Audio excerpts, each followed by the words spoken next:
হৃদয় বিদারক ঘটনা ঘটল কোচবিহার জেলার মাথাভাঙ্গায়। ধরলা নদীতে ঝিনুক কুড়োতে গিয়ে জলে ডুবে মর্মান্তিকভাবে মৃত্যু হলো 3 কিশোর কিশোরীর। বৃহস্পতিবার এই ঘটনা ঘটেছে মাথাভাঙ্গা 1 নম্বর ব্লকের জোরপাটকির হাসানের ঘাট এলাকায়। পুলিশ ও স্থানীয় সূত্রে জানা গিয়েছে মৃতরা হলো অঙ্কুশ অধিকারী, সুচিস্মিতা অধিকারী ও আকাশ বর্মন। সুচিস্মিতা ও অঙ্কুশ সম্পর্কে ভাই বোন। ঘটনার জেরে এলাকায় গভীর শোকের ছায়া নেমে এসেছে।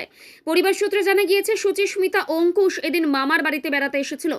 তারপর মামাতো ভাই আকাশের সঙ্গে নদীতে যায় দুই ভাই বোন। প্রাথমিকভাবে জানা গিয়েছে নদীতে ঝিনুক কুড়োতে গিয়ে 3 জনেরই সলিল সমাধি ঘটেছে।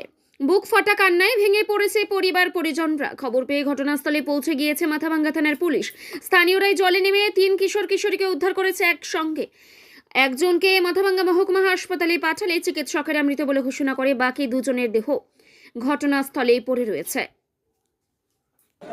ওই পূর্বী বর্মনের মেয়ে, ওর বাবার নাম হচ্ছে শিবেন বর্মন, ওনার বাড়ি হচ্ছে নগর গোপাল গোজবুদি। তো পূর্বী বর্মনের বিয়ে হয়েছিল ডাকঘরায়। তো দাদুর বাড়িতে 2টি বাচ্চা, একটা ছেলে একটা মেয়ে, ওরা ঘুরতে আসে। আসার পরে ওরা নদীতে আসছে যে কোনো একটা উদ্দেশ্যে, হয়তো ঝিনুক কুড়ায় হোক আর স্নান করায় হোক, যে কোনোটা উদ্দেশ্য নিয়ে আসছে। আসার পরে নদীতে নামলে পরে কিছু দূর যাওয়ার পরে গহীন জলে পড়ে যায়। পড়ে গেলে ছোটো ছোটো বাচ্চা, যেহেতু সাথে বড় লোক ছিল না, বড় মানুষ ছিল না, এইভাবে ওকে ধরতে গিয়া এবার জলে ডুবে যায়। গিয়ে 2 জন আমরা নদীর পাড়েই আমরা স্পট ডেট পাই। আর একজনকে একটু জ্ঞান অবস্থায় পাওয়ার পরে তাকে মাথাভাঙ্গা হসপিটালে রেফার করা হয়। এখনও পর্যন্ত যাই না যে বাচ্চারা কী হালত আছে, কী অবস্থায় আছে, এই এতটুকু। আপনার নাম?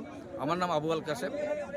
আমি জোরপাটকি গ্রাম পঞ্চায়েতের নগর গোপালগঞ্জ বুথের মেম্বার হামিদা বানু বিবির হাজবেন্ড।